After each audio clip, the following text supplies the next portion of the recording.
All right, welcome back, everybody. This is the newest in our series of plant talks here at Fossil Creek Nursery. Today is soil science basics, and we're going to stick to the basics on this class. My name is Dan Hartwig, certified Colorado nursery professional and sales associate here at Fossil Creek Nursery. First of all, let's talk about what soil is and what soil isn't. First of all, let's talk about the term dirt. Horticulturalists, growers, landscapers do not use the term dirt. Dirt is the stuff under your fingernails. We're going to talk about soil. What else is not soil? This is important, so I'm going to get this out of right away. Potting mix is not soil. Potting mix is almost entirely organic material. It is usually things like shredded up peat, vermiculite. It does not go in your soil. Potting mix, soil, never the two shall meet. Keep them separate. I'll explain why shortly. All right, so first of all, what's up with Colorado soil? Colorado soil is the single most challenging thing about growing in Colorado. Fun fact, Colorado, Spanish for color red. Where did we get that? Well, we got that because of our high iron clay soil. We'll talk about this more later, but do remember, our soil has plenty of iron in it. We'll keep talking about that. All right, what are the things I really need to know about soil, and what can I, as a home gardener, a home landscaper, a grower, do about our soil? Most important thing to understand about our soil is what soil texture is. Okay. All soil is ground up mountains.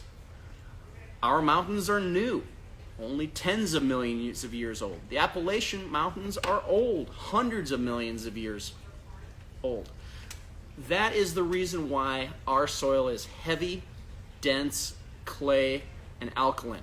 It is ground up from new mountains, unlike the Appalachians, which have had hundreds of millions of years to grind down, add organic material because of all the things living in them.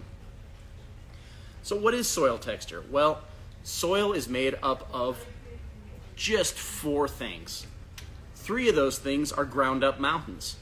How ground up they are affects our soil texture. Soil texture is just the ratio of 4 different particle types: sand, silt, clay, and organic material.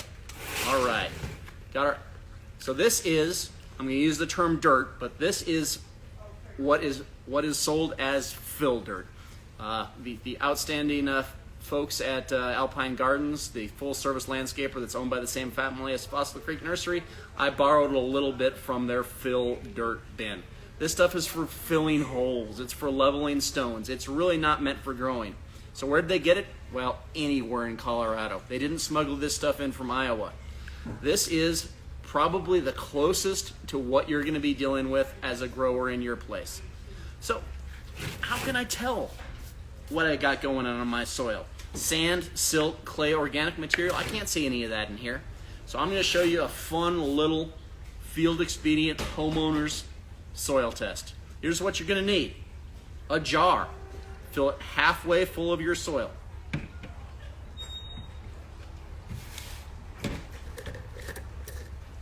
One drop of dish detergent.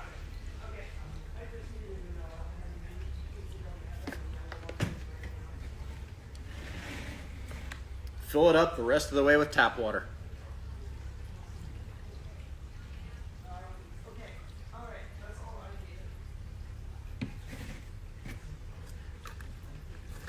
Lid on tight. Good shake. We're going to do this over the shoulder cocktail style.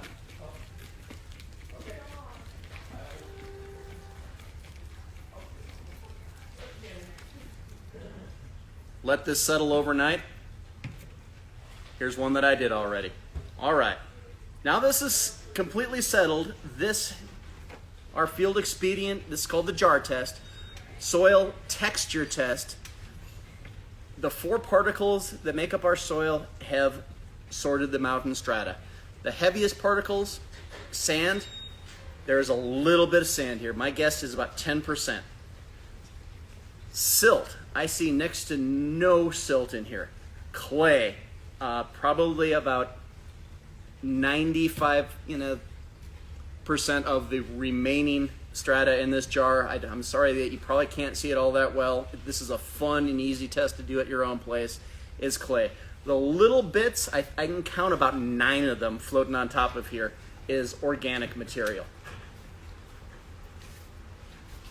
Going to show you another even quicker. Liz.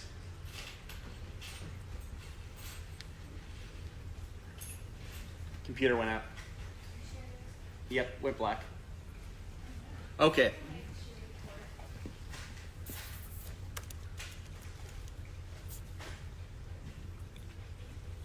Well, we're going to continue for the folks on what this is Instagram. On Instagram.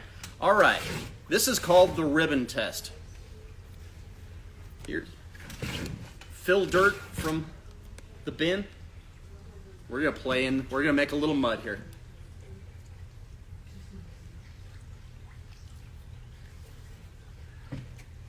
Okay, here's what we're going to do. We're going to mix it. Welcome back, everyone. Apologize. What we're doing, and you haven't missed too much, is the ribbon test. I've just poured a little water into our soil here. We're going to knead it around until it gets to a consistency where I can make a ball out of it.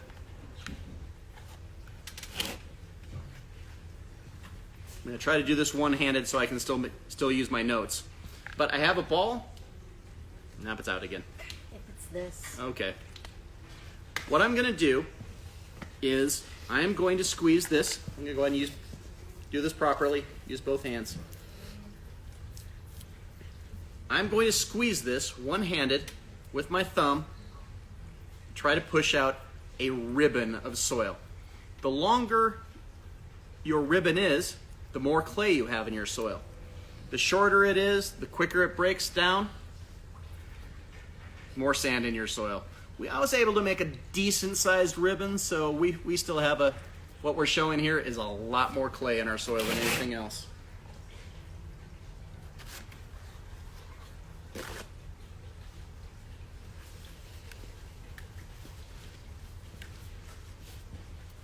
Probably a task you should do outdoors. All right, now that we've turned some soil into dirt because it is now under my fingernails, let's talk about the next most important thing in soil. Isn't just soil texture, but we're going to talk about soil structure. Now, texture, we as growers do have some control over. Structure, not quite so much. What soil structure is the way the tiny particles of soil called peeds, which of course will vary in size from highest to lowest size, from sand, silt, and clay, how they stack on top of each other. You look through the peeds of soil through a microscope or maybe even a hand lens, you're going to find out that soil particles are remarkably flat. What that means is when they're deposited, they're going to stack up in all sorts of different ways. Well, what can I do about that? Well, there's some things we can avoid. I'll tell you right away that if you live in a home with new construction, you are going to have really poor soil structure. It's going to be compacted. That soil has not had a chance to stratify. That soil is going to have lined itself up and become compacted. How do we avoid compaction? Well, avoid heavy equipment when we can. Another thing we can do to avoid compaction is to avoid tilling when we can. Wait, Dan, we till our soil to loosen it up. Here's the problem with tilling. Mechanical tilling causes those soil peeds, those very small particles, to align themselves in a very neat and orderly fashion. They lay themselves out in layers. They can cause soil compaction. A lot more and more growers are switching to a no-till philosophy where they are doing one of two things with their soil that is not tilling it. Number one, just turning it with a spade. or cultivating, as we say, or using a tool called a broad fork to add space and aeration into that soil. Okay, remember, soil texture is the combination of sand, silt, clay, and organic material, the particles about it. We can change soil texture for the better. Soil structure, not much we can do except avoid compaction through heavy equipment and avoid tilling when we can. So, these things you've shown me they're kind of neat. We played in the mud and I'm going to say dirt. We played in the soil a little bit, but I'm going to put expensive plants into my soil. I want to plant a vegetable garden and really have some awesome food production. What can I do? Well, don't guess, test. We're going to put the link in the description again here for CSU Extension soil testing. Here's how to collect a soil test. You're going to take your trowel, you're going to take cores about the size of a hockey puck. That's about 3 inches across, 6 inches deep. Pull a core out of that soil. Knock the top part off in case it has some turf grass or organic material. Mix them up in a bucket. 10 samples from all around your landscape. Let it dry overnight. Put 2 cups of it in a Ziploc. We're going to mail that in our own box to CSU Extension. At their website, all you have to do is Google CSU Extension soil testing. You're going to mail it to the address given. They're going to respond quickly by sending you an email with an invoice. You're going to click onto what tests you want done, what tests you don't want done, send them some credit card information, and pretty shortly they will send you, I would just recommend the basic panel, costs $45. They will send you information about your soil texture, your soil structure, the nutrients in it, your NPK. They will not test for nitrogen. Soil never has enough nitrogen in it, but you will get phosphorus and potassium. Also the micronutrients, magnesium, manganese, iron. Now, if you're having plant problems, if you want to know what amendment to put in, bring your results, come talk to your certified nursery professional. It's really the only way I can make sure that I'm selling you the right things. Don't guess, tests. Okay, what can we do as a grower? Well, we've sunk $45 into a soil test, but I promise you, friends, that is money really, really well spent. Without a soil test, your nursery professional is just guessing. You're going to have either a soil test, which is a little expensive, and the right amendments, or you're going to have expensive soil because we have put the wrong amendments, the wrong macronutrients, the wrong micronutrients into our soil. All right, what else can I do as a grower? Don't guess, test. We've been on that again and again. Here's what to do. Avoid hacks and folklore. Always do your research about your soil from an academic site, ad.edu. Otherwise, a lot of these hacks and folklore are just wrong. I've heard things like, should I throw a handful of nails into my planting? Well, it's probably not going to hurt anything unless you have to dig it up if that plant dies, but it's not going to help anything. It's the wrong kind of iron. Should I leave that cage on a ball and burlap for the iron? Absolutely not. That's going to cause the roots to girdle. That's going to kill your tree in 3 to 5 years. Should I use Epsom salts? No good science behind that. Get a soil test, find out what nutrients are actually missing. Amendment. Well, I'm using that word a lot. Should I add sand to my clay soil? Absolutely not. Sand plus clay plus a little bit of organic material that's in there is the recipe for adobe. Plants don't like adobe. Amend whole beds. Don't just amend your planting hole. This can create what we call the bathtub effect. It creates a bowl-shaped, over-amended starter patch of soil for that plant to live in.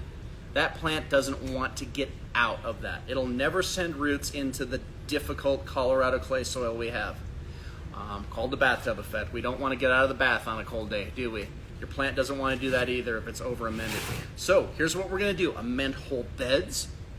If you choose to amend your planting hole, do it at a low amount. We're going to recommend no more than about 10% organic material.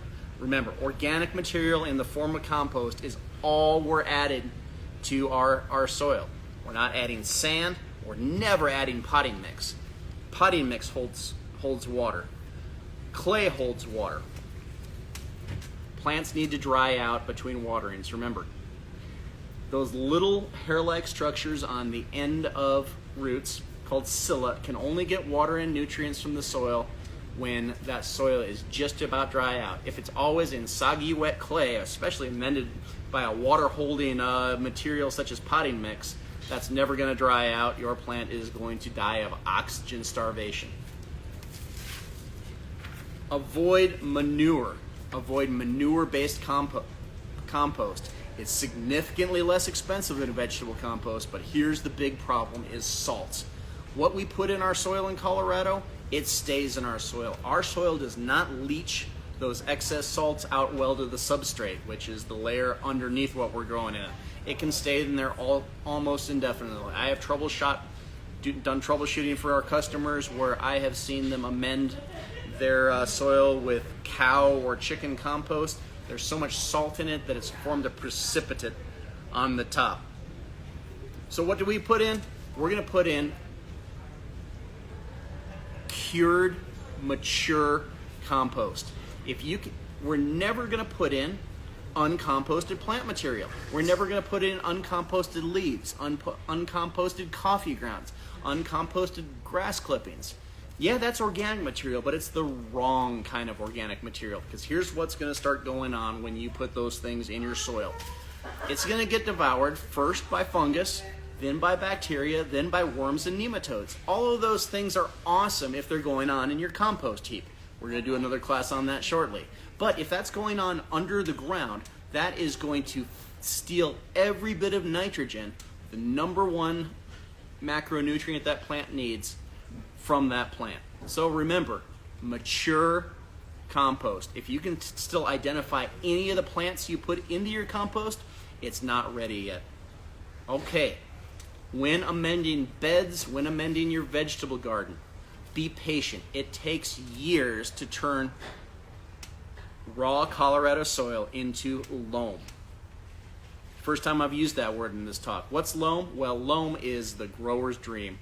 Loam is a combination of textures where it's right where we want it to be. It is the right combination of sand, silt, clay, and organic material. Now, organic material in loam is only about 10% by volume. We do not want so much that our plants are going to have a hard time getting their roots established because there's so much organic material. In a new bed, feel free to add 2 inches of compost that first season, spade it in, broad fork it in. Probably don't want to till it in with a mechanical rotor tiller. Every year in addition to that, just 1 inch of compost. Do that before you plant. Broad fork it in, spade it in, probably don't want to till it in. Be patient, this process takes years. Okay, what are the most important takeaways from a beginner's guide to soil? Number 1, test, don't guess. Number 2, soil isn't dirt. Soil isn't potting mix. Potting mix goes in our containers for above ground gardening. I talked this over with a few of my colleagues. We couldn't think of any plant that we would rather grow in mineral soil in a pot. Remember, soil is for your raised beds, which is not a container, and for your in-ground plantings. Potting mix, all it is organic material. All it is a medium for us as growers to introduce whatever nutrients we see fit. Finally, be patient. It takes years. Avoid hacks. Check your local extension office or feel free to get in touch with me if you have any questions. Thank you so much for joining us on our plant talk. We at Fossil Creek really appreciate your business. Feel free to call with any questions. Hey, thanks again, friends.